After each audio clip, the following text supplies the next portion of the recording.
नमस्कार, आप देख रहे हैं कशिश न्यूज और आपके साथ मैं हूं दीपक शर्मा। मेरे हाथ में एक पन्ना है और अभी अभी ऐसा ही एक पन्ना सम्राट चौधरी दिल्ली से लेकर आए हैं और सीधे नीतीश कुमार से मिलने पहुंचे, वहां वो पन्ना दिया है।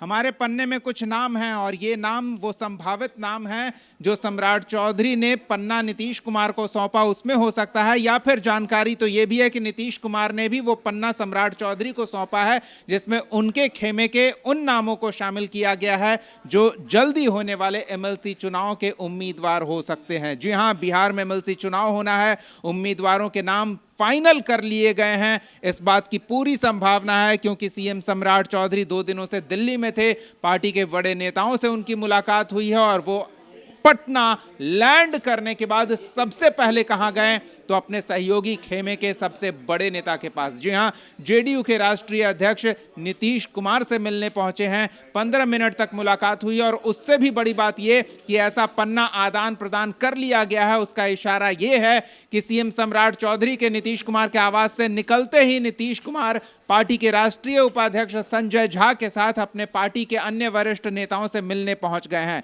तो नाम करीब करीब फाइनल हो चुके हैं। दोनों खेमों पर नजर बनाने वाले हमारे दो सहयोगी हमारे साथ मौजूद हैं। बारी बारी से उनसे बात करेंगे और जानेंगे कि उनके नाम की जो लिस्ट आदान प्रदान की गई है उसको लेकर इनके पास क्या जानकारी है। तो हमारे साथ राजीव रंजन जुड़े हुए हैं, बीजेपी की हलचल पर नजर बनाए हुए हैं। दूसरी तरफ संजय जी जुड़े हुए हैं, जेडीयू की हलचल पर नजर बनी हुई है। तो पहले बीजेपी खेमे का रुख कर लेते हैं क्योंकि दिल्ली से नामों की लिस्ट फाइनल हुई है जो संभवतः नीतीश कुमार को सौंप दी गई है। सबसे पहले तो कितने नाम हो सकते हैं और उस लिस्ट में किन के नाम हो सकते हैं, ये आगे।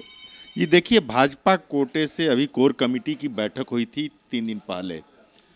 3 दिन पहले उसमें निर्णय लिया गया था कि यहाँ से नाम भेजा जाए, तो 12 नाम यहाँ से गए थे और वो 12 नाम में मुख्य नाम जो है मैं वो आपको बता देता हूँ कि लाजवंती झा जो कि प्रदेश महामंत्री थी अभी तक, लेकिन अब नई कमेटी जो बनी है उसमें उनको वो जगह नहीं मिला है।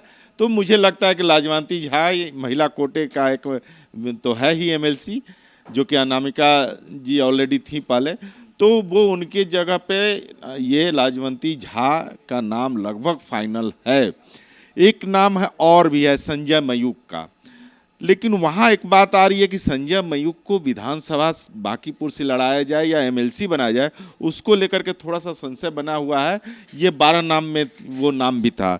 वहीं एक राकेश कुमार जो हैं कि निवर्तमान महामंत्री थे, जो अब आज नई कमेटी बनी है, तो इसके पहले वो महामंत्री थे लेकिन इस बार की कमेटी में उनका नाम नहीं है, तो वो भी एक नाम यहाँ से गया था। राजेश वर्मा है, ऑलरेडी ये महामंत्री रह चुके हैं और बहुत सारे नाम हैं, लेकिन ये मुख्य नाम है। रह गई बात कि किन सीटों पर चुनाव होने हैं, इस पे थोड़ा सा चर्चा कर लेते हैं हम लोग। तो जैसे जदयू कोटे से कुमुद वर्मा थी, उनका कार्यकाल खत्म हो रहा है। गुलाम गौस जदयू से हैं एमएलसी, उनका कार्यकाल खत्म हो रहा है। भीषम सहनी जदयू से हैं, इनका भी कार्यकाल खत्म हो रहा है। श्री भगवान सिंह कुशवाहा थे लेकिन वो विधानसभा चुनाव जगदीशपुर से लड़े और मंत्री भी बन गए हैं, तो उनका एक ये जो है पोस्ट है वो रिक्त पड़ा हुआ है। उसके बाद संजय प्रकाश यानी कि संजय मयूख जो कि वर्तमान में एमएलसी हैं, उनका कार्यकाल खत्म हो रहा है लेकिन फिर से उनके बनने की संभावना है। लेकिन एक कयास यह भी लग रहा है कि लगातार 2 टर्म से संजय मयूख एमएलसी हैं, तो हो सकता है कि बांकीपुर का सीट उनको मिल जाए तो ये एमएलसी इनको न मिले, लेकिन इनके भी नाम हैं। और सम्राट चौधरी भी एमएलसी थे लेकिन वो तारापुर से जाकर के विधानसभा चुनाव लड़े और मुख्यमंत्री भी बने हैं, तो वो एक रिक्त है, तो उस पर चुनाव होने हैं। फारूक मोहम्मद फारूक हैं राजद से, ये इनका कार्यकाल खत्म हो रहा है, लेकिन चूंकि राजद से डॉक्टर सुनील कुमार सिंह का भी कार्यकाल खत्म हो रहा है, 2 में से एक ही वो सीट उनको मिल सकता है। चूंकि उनके पास जो संख्या बल है उस हिसाब से राजद को एक सीट मिल सकता है। कांग्रेस के समीर कुमार सिंह का कार्यकाल खत्म हो रहा है, तो कांग्रेस कहीं भी लड़ाई में नहीं है, इसलिए कांग्रेस पर चर्चा करना ही ठीक नहीं होगा। तो वैसी स्थिति में कहा जा सकता है कि भाजपा कोटे से मैंने 12 नाम जो गिना है वो चर्चा में हैं, लेकिन 2 नाम तो कन्फर्म हो गए हैं जो मैंने आपको बताया, और 2 नाम और भी होने हैं। लेकिन बात यह है कि कुल 10 सीट हैं। नीतीश कुमार का भी उन्होंने छोड़ा है, तो उसके चलते मध्यावधि जिसको चुनाव कहा जा सकता है तो वो होना है। तो 10 सीट है, लेकिन लोजपा रामविलास 2 सीट मांग रही है एमएलसी का, चूंकि उन्होंने राज्यसभा चुनाव में भाजपा को अपनी सीट दे दी थी, 19 विधायकों का समर्थन दे दिया था, इसलिए एक बात सामने आ रही है कि हो सकता है कि ये 2 सीट इनको जाएगा। एक राष्ट्रीय लोक मोर्चा के दीपक प्रकाश जो पंचायती राज मंत्री बनाए गए हैं, उनका नाम है एमएलसी में बनने में। ये तो भाजपा के तरफ से, चूंकि ये भाजपा के सहयोगी हैं, चाहे लोजपा रामविलास हो, चाहे राष्ट्रीय लोक मोर्चा हो, चाहे हम हो, ये भाजपा खेमे के हुए, मैनेज भाजपा को करना है, न कि जदयू को। जदयू खेमे में जो बात होगी तो हमारे सहयोगी वो बताएंगे, आप उनसे भी बात। ऐसे में क्या मानकर चलें? जीतन राम मांझी भी दबाव बना रहे हैं एक सीट के लिए। उन्होंने कहा था कि वो दिल्ली में बड़े नेताओं के साथ बातचीत में अपनी मांग रख चुके हैं। उपेंद्र कुशवाहा की एक सीट तो कन्फर्म है। चिराग पासवान की भी आप कह रहे हैं वो लेन देन वाली बात है, राज्यसभा में आपने दिया तो अब यहाँ विधान परिषद के चुनाव में एक लेंगे। तो ये करीब 1 और 2 तो कन्फर्म है कि दूसरे सहयोगियों के बीच जाएंगे, और बाकी 10 में से कितने बीजेपी कोटे में जा सकते हैं? देखिए, अगर बंटवारा की बात करें तो 5-5 दोनों तरफ जाएंगे, लेकिन भाजपा, चूंकि भाजपा के कुछ एमएलसी सीट जो है वो अपने सहयोगियों को देने हैं, तो हो सकता है कि भाजपा अभी बड़े भाई की भूमिका में है, अपर हैंड है। इससे पहले जदयू अपर हैंड हुआ करता था, तो अपने मन मुताबिक एमएलसी का या उम्मीदवारों का नाम की घोषणा करता था, लेकिन अब चूंकि आज जिस तरह से सम्राट चौधरी लौटे हैं, लिस्ट लेकर के लौटे हैं और वो सीधे गए हैं नीतीश कुमार से मिलने गए हैं, तो ये सारी बातें होंगी। हम का दबाव पहले भी था, राज्यसभा चुनाव के समय भी आपको याद होगा कि जीतन राम मांझी कहे कि हमें एक सीट मिलनी चाहिए। विधानसभा चुनाव में वो 15 सीटों का डिमांड कर रहे थे, तो उन्होंने एक मुहावरा भी दिया था, हाँ रूस भी गए थे, एक मुहावरा भी उन्होंने मुझे ज़्यादा नहीं चाहिए करके बोला था। तो देखिए, हमको एमएलसी का एक सीट मिला हुआ है और वो है संतोष कुमार सुमन के रूप में, और इनके मात्र 5 विधायक हैं, तो वैसी स्थिति में इनको दूसरा एमएलसी सीट मिलना मुश्किल है। लेकिन राष्ट्रीय लोक मोर्चा के साथ पहले से ही भाजपा ने कमिटमेंट कर रखा था चुनाव में, लोकसभा चुनाव से ही, कि आपको राज्यसभा भेजेंगे, एक एमएलसी का सीट देंगे और आप विधायक जितना भी 5 सीट मिलेगा आपको वो लड़िएगा। तो राष्ट्रीय लोक मोर्चा को एक जो है दीपक प्रकाश के रूप में मिलेगा ही। चिराग पासवान 2 सीटों को लेकर के रिजिड हैं, देखना होगा कि भाजपा क्या करती है, लेकिन इतना तय है कि 10 में 5 भाजपा को तो मिलना असंभव है, लेकिन भाजपा चाहती है कि जो हम अपने सहयोगियों को मिला रहे हैं तो उसमें 1 आध सीट हमें ज़्यादा मिलेगा, तो उसमें हमारे लिए आसानी हो जाएगी और सहूलियत हो जाएगी, तो हम लोग इधर बंटवारा कर लेंगे। जदयू का जो 4 हो जाएगा तो 6 इधर हो जाएगा, तो यहाँ 3 बांट देंगे तो ये भी 4 हो जाए, 3 हो जाएंगे। तो ये 6-4 वाला अनुपात बता रहे हैं ना, हम जरा जांच लेते हैं जेडीयू खेमे में उसको लेकर किस तरह की चर्चा है। सबसे पहले तो 6-4 वाले अनुपात को लेकर कोई चर्चा है क्या, या 5-5 की बराबरी पे चुनाव लड़ा जाएगा, इसके बारे में बताइए।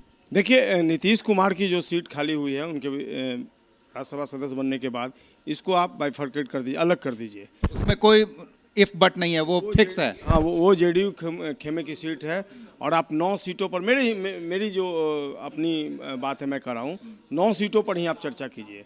तो इन 9 सीटों पर आप जेडीयू खेमे से अगर उम्मीदवारों की चर्चा करना चाहते हैं, तो इसमें एक सबसे बड़ा नाम है निशांत कुमार का, जो बिहार के स्वास्थ्य मंत्री हैं। ये भी सूत्र बता रहे हैं कि नीतीश कुमार के कोटे पर यह तय नहीं है कि निशांत कुमार ही जाएंगे, चूँकि वो पूरा टेन्योर नहीं है, वो जो अवधि होती है पूरी उसके लिए नहीं है। तो ऐसे में जो 9 सीटें हैं उसमें आप निशांत कुमार को रखिए, 1 सीट जेडीयू खेमे से वो जाती है।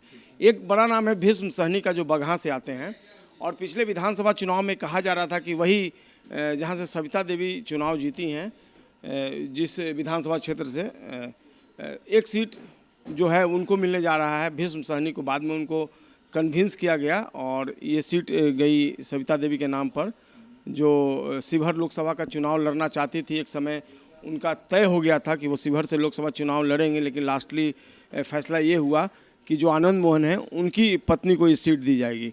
उस समय उनका पत्ता कट गया था, तो फिर विधानसभा चुनाव में उन्होंने लड़ा और उनको अब मंत्री पद से भी सुशोभित किया गया है। तो बगहा की मैं चर्चा कर रहा था, तो ये तय है कि भीष्म सहनी जो हैं वो उम्मीदवार होंगे जेडीयू के खेमे से, करीब करीब जो सूत्र हैं वो यही बता रहे हैं। एंड वक्त पे क्या होता है फिर हमें उस पर नज़र बनानी होगी। एक और नाम है गुलाम गौस का। तो क्या गुलाम गौस को फिर से जेडीयू रिपीट करेगा? ज़्यादातर संभावना इस बात की है कि वो माइनॉरिटी कोटे से आते हैं। हालांकि ये भी कहा जा रहा है कि वो पहले 2 टेन्योर में एमएलसी बन चुके हैं, तो इस बार शायद उनको चांस न मिले, इस बात की भी संभावना जताई जा रही है। एक और नाम है कुमुद वर्मा का। तो ये सारे जो नाम हैं ये भी फ़िलहाल प्रीमेच्योर्ड होगा, लेकिन जो 2 नाम सूत्र कंफर्म कर रहे हैं वो है निशांत कुमार का और भीष्म सहनी का, जिनको भरोसा दिलाया गया है कि वो फिर से बिहार विधान परिषद के सदस्य जो है वो चुने जाएंगे। बाकी नामों पर अभी मंथन का दौर जारी है और देखना होगा आने वाले दिनों में क्या स्थिति स्पष्ट होती है। ये मंथन की आप बात कर रहे हैं, तो सम्राट चौधरी से जो मुलाकात हुई है उसमें एक तरफा लिस्ट आदान प्रदान हुआ है। उसके बाद क्योंकि नीतीश कुमार पार्टी के अन्य नेताओं से मिलने निकल गए, तो क्या संभावना है कि अभी फाइनल नहीं हुआ है जेडीयू के लिए? देखिए, जेडीयू पर अंतिम फैसला तो नीतीश कुमार को ही करना है। उनकी कोर कमेटी जो है, जो इन्हें गिने लोग हैं, संजय झा हैं, ललन सिंह हैं, विजय चौधरी हैं, ये तमाम जो बड़े नेता हैं वो नीतीश कुमार के जो निकटतम लोग माने जाते हैं, इनको अंतिम फैसला लेना है। ठीक है कि सम्राट चौधरी ने दिल्ली से लौटने के बाद अपनी लिस्ट सौंप दी हो, लेकिन जेडीयू खेमे से अंतिम फैसला तो हो गया होगा। लेकिन अभी जो नाम सामने आए हैं छनकर, उनकी मैं आपको उनके बारे में आपको बता रहा हूँ, और थोड़ा सा वेट कर लीजिए, क्योंकि अभी वक्त है। 1-2 दिन के बाद प्रोसेस सब शुरू होगा। 31 मई के बाद ही जून महीने में सब चीज़ शुरू होना है, तो छनकर नाम आ जाएगा। कई लोगों से भी बात हुई तो वो अनिविज्ञता जता रहे हैं, लेकिन भीष्म सहनी, निशांत कुमार, ये ऐसे नाम हैं, गुलाम गौस, कुमुद वर्मा, ऐसे नाम हैं जो शायद 2 नाम तो कन्फर्म है, बाकी नाम पर रिपीट हो नहीं हो ये तो। संभावना की भी बात अगर हम कर रहे हैं तो आपने 4 ही नाम बताया है, 5वां नाम भी तो होना चाहिए ना, तब बराबरी की बात होगी। नहीं तो फिर ये जो राजीव बता रहे हैं 6-4 के फॉर्मूले की चर्चा है, वो फॉर्मूला कहीं सटीक न साबित हो। देखिए, एक सबसे बड़ी बात यह है कि जो एलाइज पार्टियां हैं, अब जैसा कि लोजपा रामविलास के बारे में कहा जा रहा है कि वो 2 सीटों पे रिजिड है, और जीतन राम मांझी जो है वो पिछले दिनों सम्राट चौधरी से मिले थे अपने बेटे संतोष सुमन के साथ, वो भी दावेदारी जता रहे थे। लेकिन संख्या बल जो विधायकों के, चूँकि देखिए एक सीट पर जीत के लिए कम से कम 23 से 25 विधायकों का समर्थन मिलना जरूरी है। 243 सदस्य हैं, तो ऐसे में जीतन राम मांझी की जो दावेदारी है बहुत अधिक मजबूत नहीं मानी जा रही, क्योंकि उधर दीपक प्रकाश का भी एमएलसी बनना तय है, और ये कहीं ना कहीं अंदर खाने में ये सारा चीज़ फिक्स हो चुका है।